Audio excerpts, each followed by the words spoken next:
Halo Sobat Fisika, kalian pernah nggak sih ngerasain karena makanan kalian dingin, kalian mencoba memanaskan kembali makanan tersebut? Nah, Sobat di sini biasanya menggunakan apa nih untuk memanaskan sebuah makanan? Kalau aku adalah tim yang biasanya menggunakan oven microwave untuk memanaskan makananku. Kalian tahu nggak sih, kalau ternyata oven microwave sama sekali tidak menggunakan panas eksternal untuk memanaskan sebuah makanan. Lalu, menggunakan apa? Jadi, oven microwave memanfaatkan gelombang elektromagnetik untuk memanaskan sebuah makanan. Kok bisa sih? Yuk, simak video ini untuk mencari tahu lebih dalam tentang apa itu gelombang elektromagnetik. Halo Sobat Fisika, kenalin, nama aku Idewa Gede Wahyu Sastroguna. Aku biasa dipanggil Wahyu, aku adalah seorang mahasiswa teknik fisika UGM. Jadi bagaimana? Apakah teman-teman sudah paham dan sudah tahu apa itu gelombang elektromagnetik? Jadi, gelombang elektromagnetik adalah gelombang yang terdiri dari medan listrik dan medan magnet yang saling tegak lurus satu sama lain dan bergerak atau merambat tanpa membutuhkan yang namanya medium atau mampu merambat di ruang hampa.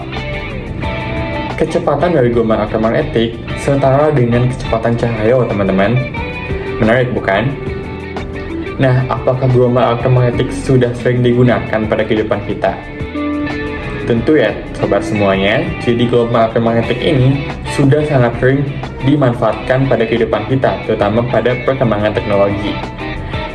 Untuk contohnya, yuk simak video ini untuk mencari tahu contohnya apa aja contoh penerapan dari gelombang elektromagnetik pada perkembangan teknologi.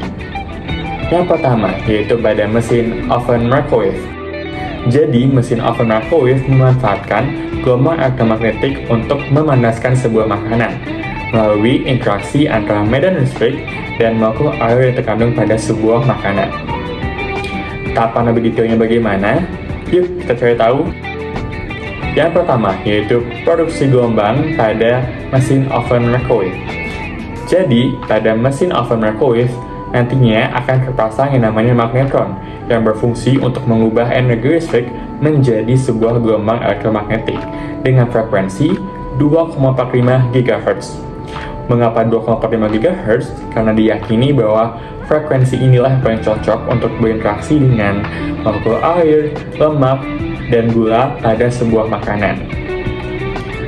Nah, setelah diproduksi dan dipancarkan, apa yang terjadi? Jadi nantinya, pada mesin oven microwave, tahapan selanjutnya adalah penyerapan energi oleh molekul air. Mengapa molekul air? Karena sobat semuanya, sejatinya di dunia ini semua makanan mengandung yang namanya molekul air, entah itu dalam jumlah sedikit ataupun jumlah banyak. Maka dari itu nanti setelah gelombang dipancarkan, gelombang tersebut mampu menyebabkan molekul air yang terkandung pada sebuah makanan bergetar begitu cepat. Nah, getaran inilah nantinya mampu menimbulkan gesekan antar molekul satu sama lain. Nah, gesekan inilah yang nantinya menyebabkan timbulnya energi panas. Maka dari itu, energi panas tersebut mampu untuk memanaskan sebuah makanan. Nah, pertanyaannya, apakah energi panas tersebut didistribusikan secara merata oleh oven microwave?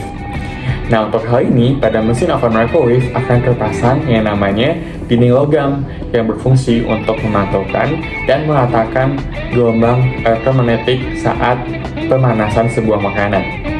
Nah, apakah dinding saya cukup? Belum ya teman-teman, jadi selain dinding logam, nanti juga akan terpasang yang namanya roda berputar pada tempat meletakkan makanan, yang gunanya juga untuk meratakan distribusi panas saat memanaskan sebuah makanan dengan oven microwave. Gimana? Menarik bukan? Kita bisa memasak makanan dengan menerapkan ilmu fisika. Nah, apakah masih ada lagi contoh-contoh penerapan gelombang elektromagnetik pada perkembangan teknologi? Tentu masih ada. Yang kedua, yaitu ada radio. Radio memanfaatkan gelombang elektromagnetik untuk mengirim dan menerima informasi berupa suara.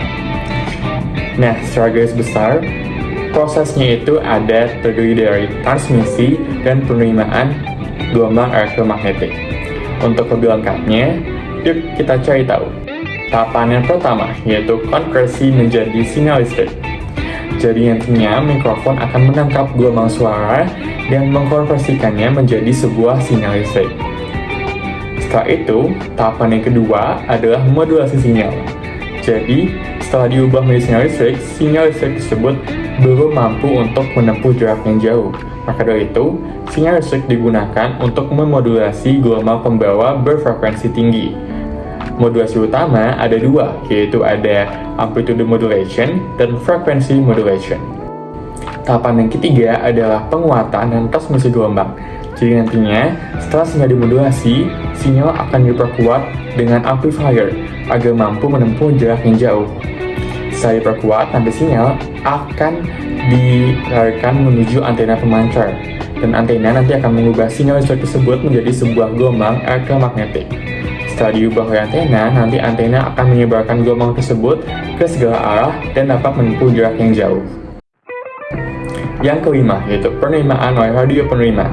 Jadi nantinya, radio penerimaan menggunakan antena penerima akan menangkap gelombang elektromagnetik yang menembak di udara. Setelah itu, nantinya pada radio akan terjadi seksi frekuensi atau tuning. Tuner pada radio akan memilih frekuensi dari berbagai gelombang, dan hanya gelombang yang diinginkan dengan frekuensi tertentu yang dapat diproses untuk tahap selanjutnya. Oke, setelah proses transmisi hingga penerimaan gelombang selesai, kita akan masuk ke tahapan-tahapan akhirnya, dimulai dari demodulasi sinyal atau modulasi ulang sinyal. Tujuannya apa? Tujuannya untuk mengekstrak sinyal audio asli dari gelombang pembawa yang sudah diterima oleh radio tadi. Setelah dimodulasi, nanti sinyal audio akan dikuatkan kembali oleh audio amplifier yang tujuannya agar mampu untuk menggerakkan speaker. Dan tahapan yang paling terakhir adalah konversi, yaitu nantinya sinyal audio akan dikonversikan kembali menjadi sebuah gelombang suara agar dapat didengarkan oleh telinga manusia. Gimana, sejauh ini menarik sekali bukan? Ternyata kita sudah menerapkan banyak sekali ilmu fisika, khususnya gelombang elektromagnetik atau elektromagnetika pada kehidupan kita, terutama pada perkembangan teknologi. Aku masih ada satu lagi nih, contoh penerapan elektromagnetika atau gelombang elektromagnetik pada kehidupan kita, yaitu pada satelit. Kalian tahu satelit kan? Iya, satelit. Satelit juga menggunakan gelombang elektromagnetik untuk menjalankan fungsinya. Untuk lebih lengkapnya, kita simak video ini. Yang ketiga, yaitu pada satelit atau spesifiknya, satelit komunikasi.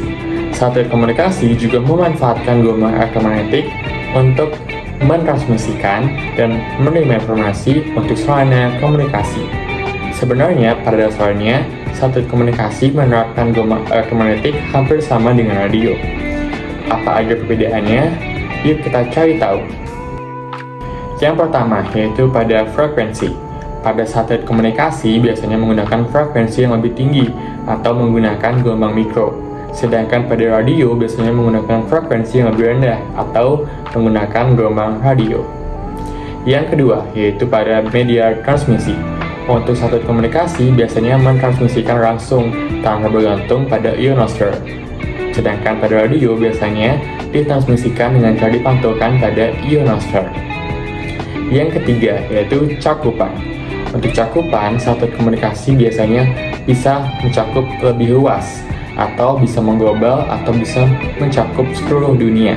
Sedangkan untuk radio biasanya cakupannya sangat terbatas, bergantung pada kondisi lingkungan. Yang keempat, yaitu modulasi. Pada satelit komunikasi biasanya modulasinya akan lebih kompleks, sehingga efisiensinya juga akan lebih tinggi. Sedangkan untuk radio biasanya modulasinya hanya dengan dua metode, yaitu dengan amplitude modulation dan frequency modulation. Oke sobat fisika semuanya, itu semua penjelasan aku tentang apa itu gelombang elektromagnetik, bagaimana karakteristiknya, dan apa aja contoh penerapannya di kehidupan kita, terutama pada perkembangan teknologi, yaitu pada oven microwave, radio, dan satelit komunikasi. Harapannya video yang aku buat ini bisa bermanfaat bagi teman-teman semuanya dan bisa memahami bagaimana contoh-contoh penerapan ilmu fisika, khususnya elektromagnetika, di kehidupan kita. Sampai jumpa di kesempatan selanjutnya, Sobat Fisika.